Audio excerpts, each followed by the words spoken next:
Sawadika, good evening. And of course, we do hope that you have had a great Chinese New Year so far. And this is just to welcome the Year of the Tiger. And of course, do welcome to this edition of Thai PBS World Tonight with us. 新年快乐 and happy Chinese New Year as well, and welcome to the show. And we'll kickstart the program tonight with the latest developments of the oil spill in the Gulf of Thailand, which has already reached some parts of the beaches, as well with the oil droplets that were washed ashore on the beaches of Prao in Thailand's Samesex Island. But despite the worrying issue right here, there is some sort of relief as the corals and the sea life in the Prao beach and nearby areas remain unaffected by the oil spill. So this information is based on the divers from the Department of Marine and Coastal Resources who have inspected the shallow corals within the bay, which is about 300 meters wide, and the coral reefs in deep waters in the outer areas of the bay, as well as the marine species. And based on the inspection, they have found no oil traces on the surface of the corals.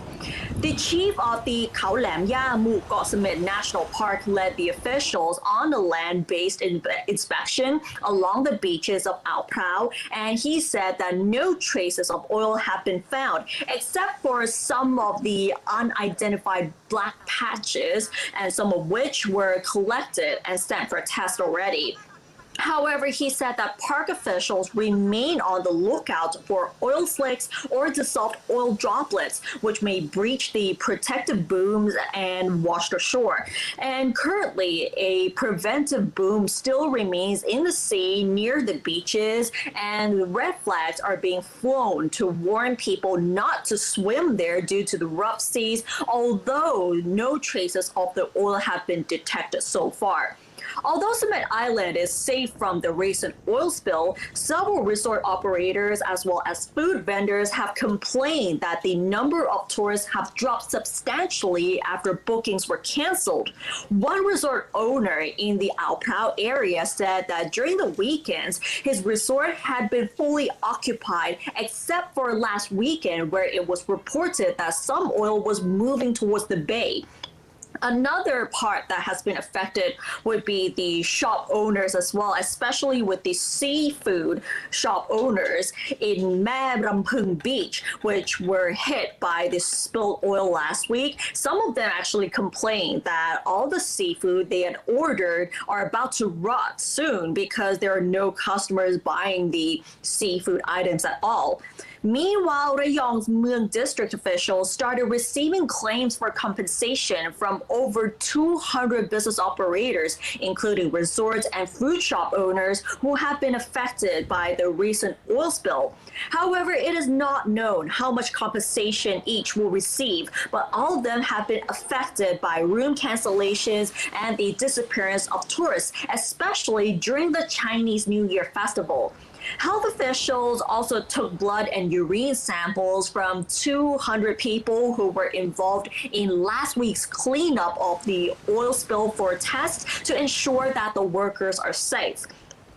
And regarding the whole issue right here, Kudatai, residents, resort and store owners, as well as their staff, have been advised to stay away from the affected beach and to refrain from eating dead fish or other marine life found on the beach as well. And at the same time, they have also been urged to see a doctor if they develop symptoms such as a headache, nausea, eye irritation, skin inflammation, or breathing difficulties. So based on this story, even though there is some sort of relief that the marine life and the corals were not affected by the oil spill, but people still has to remain vigilant as well, because you don't know what's going to happen, and it can still pose health risks as well. Exactly.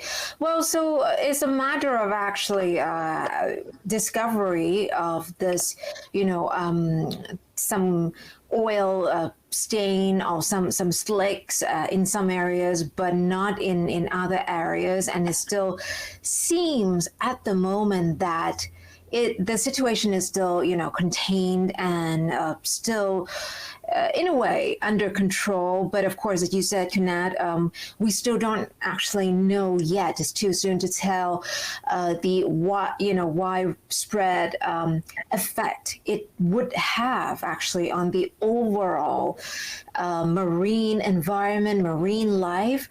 And that's not just the environment, but it does affect health. It is all, aspects of it, and not to mention that you just actually reported on it, how it affects businesses as well, because the fact that we don't really know how widespread it has been at the moment, and then we're all cautious and not traveling there, it does, do the tourism another blow, because 2 years of COVID, how tourism was already dying, and we just starting to see the revival of it, and this happened. So of course it's extremely unfortunate, and the perpetrator, the company responsible has also to have to be held accountable as well. Well, we're not sure at the moment how these businesses will be compensated, and whether the business who has been the culprit of the oil spill will take responsibility for these business operators as well as the villagers or not. Exactly.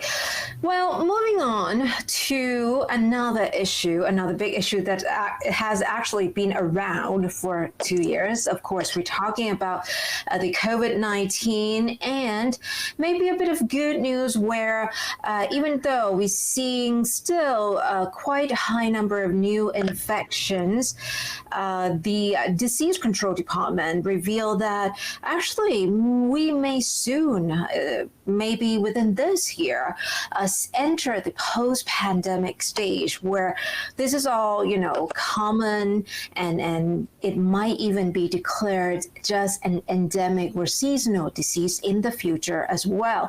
So Director General of the Disease Control Department, Dr. Opat Gangawinpong, said that the COVID-19 pandemic may enter the post-pandemic stage by this year due to the mass vaccinations, not just in Thailand, but all over the world, of course, and the fact that the Omicron variant is less fatal than Delta, even though it is more transmissible. So speaking of the mass vaccinations, more than 10 billion vaccine doses have been administered worldwide, including right here in Thailand, 115 million doses, with the majority of the population already got 2 doses at least. So he explained that a pandemic normally has 3 stages: the pre-pandemic, pandemic, which we are currently at, and the post-pandemic.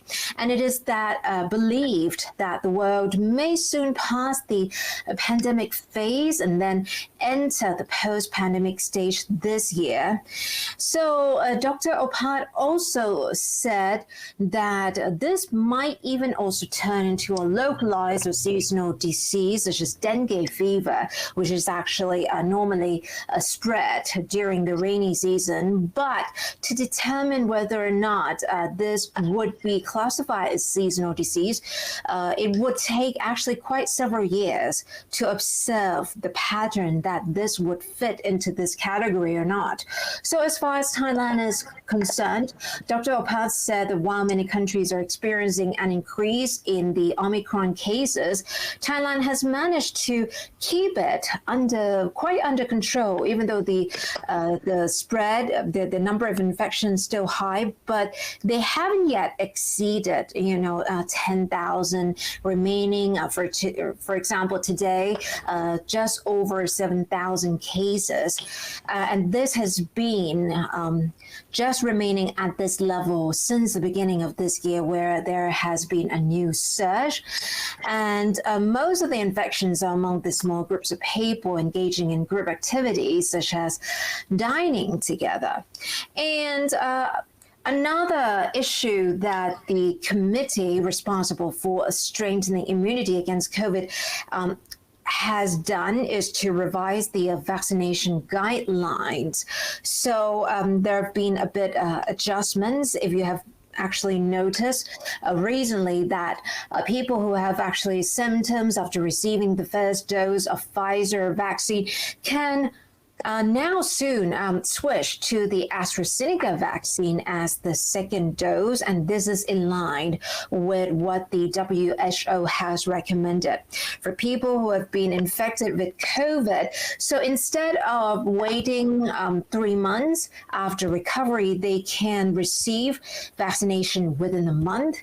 For people who have received 2 doses of AstraZeneca, they can even get the same brand AstraZeneca as their booster, as well as if they're not comfortable with the booster of mRNA vaccine.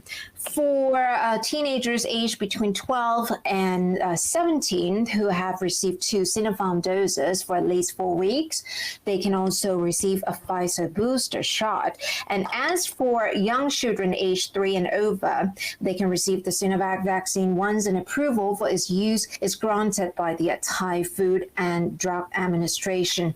So it seems, it's not that we suddenly have good news or we suddenly have bad news. It seems that the situation is stabilizing. We see the daily COVID figures fluctuating a little bit between, 6,000 to no more than 8,000, for example. And this is something that we are expecting to see going forward as well.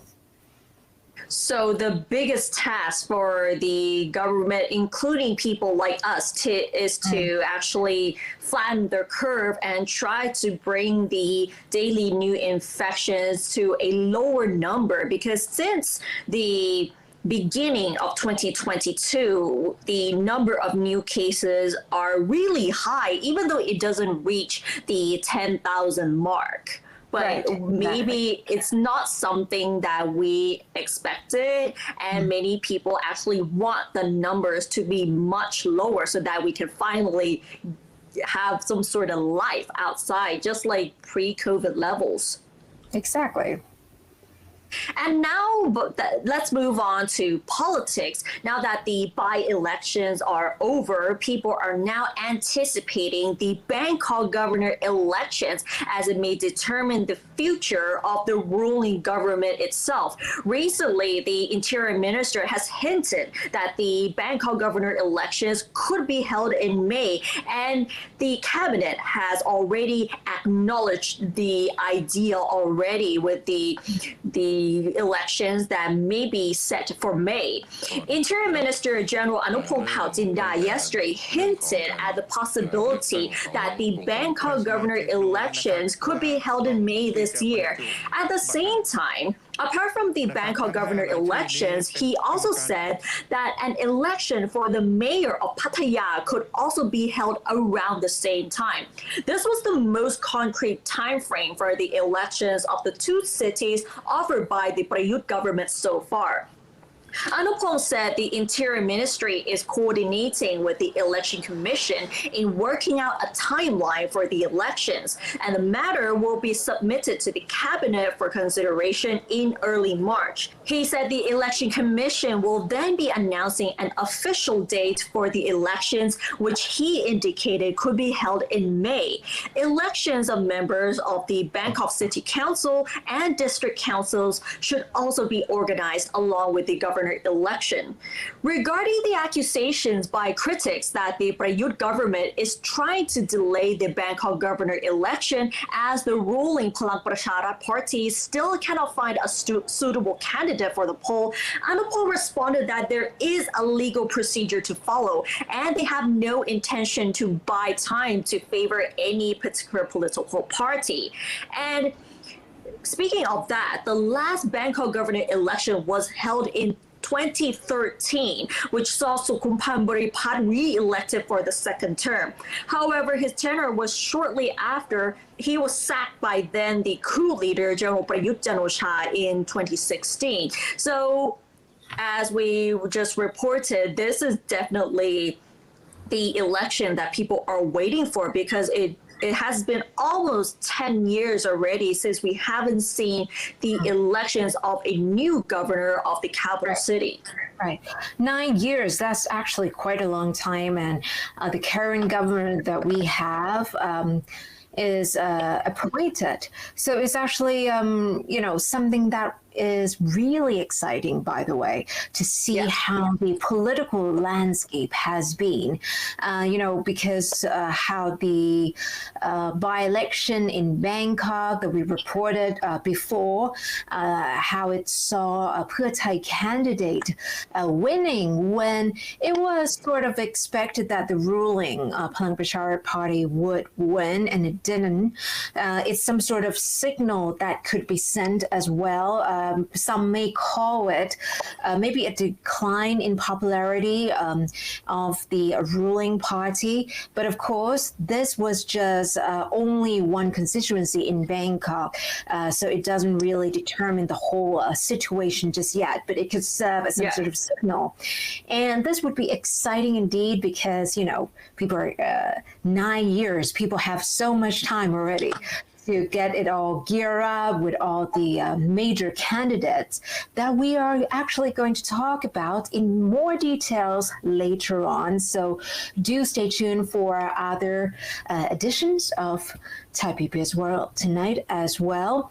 And on another entirely different topic that we're going to talk about, another interesting development, actually. We are ending the program with some good news, even though it's not really legal yet. At least the LGBT community in Thailand would get some sort of recognition, even though it's not entirely legal, because the Bangkok's Bang Khun Thien District Office will provide a free marriage registration service for same-sex couples and issue certificates on the Valentine's Day.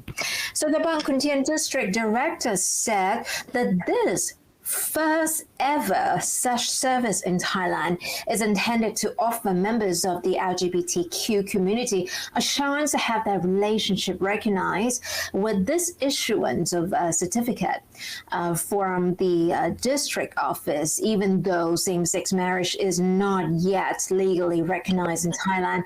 So he made clear, however, the marriage registration is not legally binding, but all of this is intended to send a message to the public that there are many people in the LGBTQ community who are yearning for the same rights as heterosexual couples.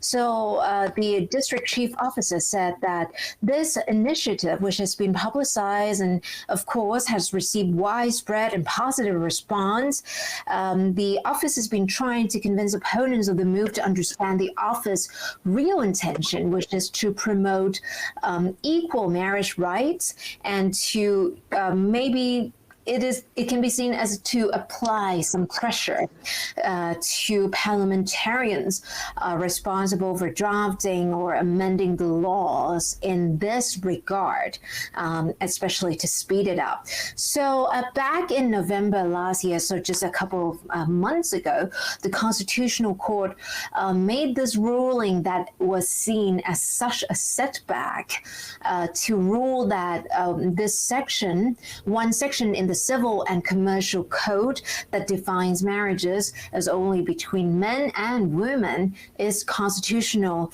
This happened after a petition that was filed by two LGBTQ persons seeking same-sex marriage. And of course, no wonder this has prompted outrage among the LGBTQ community and their supporters. So if we have a look back at what has happened to all the laws, the bills, any developments towards same-sex marriage. In July in 2020, the cabinet did approve a draft bill on civil partnership. This is actually a different one from another draft bill on marriage equality. Of course, when you have the word marriage in it, it does actually guarantee more rights than merely civil partnership. So the civil partnership draft bill was rejected in Parliament before, and then they were actually told to revise that draft and then come back with another proposal. So we have to wait for that. While the other one on the marriage equality, which actually would guarantee more rights, is now in the Parliament's very long queue of draft bills to be debated on. So we actually still don't have the exact timeline when this would even be debated on, and bear in mind that it can still be rejected as well. But anywho, we have this exciting Valentine's marriage registration, legal or not. So if you're interested, and it doesn't matter if you are not part of the LGBTQ, because even if you're heterosexual, you can also register for free as well on the Valentine's Day, which is obviously quite a big deal in Thailand. You can go to the Bright shopping mall on Ramatu Road on the Valentine's Day from 8 a.m. until noon for this very exciting event. So this is definitely good news for the LGBTQ community, because this is something that these people have been waiting for so long, is for their love and their relationship to be recognized, that this is love, just like all the couples out there, and they deserve the rights. Like you just said, because speaking of this, it has been a long battle, and it looks like it's still a long way to go for same-sex marriage to be really recognized and legalized in Thailand, compared to like other countries in the West, or even in some territories in Asia that have already legalized the same-sex marriage already. Exactly. Well, it is a long battle, and people wanting this would have to keep fighting this long battle, and still a long way to go. But at least we have, progress here and there over the years. More people are on the camp or trying to push for this. Even, heterosexual people are the ones. It's not just the community itself that's pushing for it, but even heterosexual couples or people, more of them are actually supporting this as well, because, at the end, as you said, Kunad, is all just love and people, human beings. Exactly. But keep in mind, though, that many of the countries that have already legalized same-sex marriage, they also went through long battles as well. Some of the countries took up to 20 or 30 years waiting for that law to be officially recognized, so that same-sex couples can freely live their lives just like other couples. But for Thailand, it looks like it's still going to be a long way to go, but it's nice to see that many groups, including the LGBT communities or even celebrities and some of the politicians, are pushing for it as well. Exactly. Well, and be sure to maybe join the event if you're really interested. I, for one, actually would love to, but, probably not qualified, but quite fun. So maybe you can check it out. And with that, we wrap up this edition of Thai PBS World tonight. Do catch us right here on YouTube and Facebook Live every weekday at 7 p.m. for all the top stories. And don't forget to follow us on social media, including our website, thaipbsworld.com, for all the latest updates about Thailand as well as analyses. Thanks for watching, and we'll see you tomorrow. สวัสดีค่ะ สวัสดีค่ะ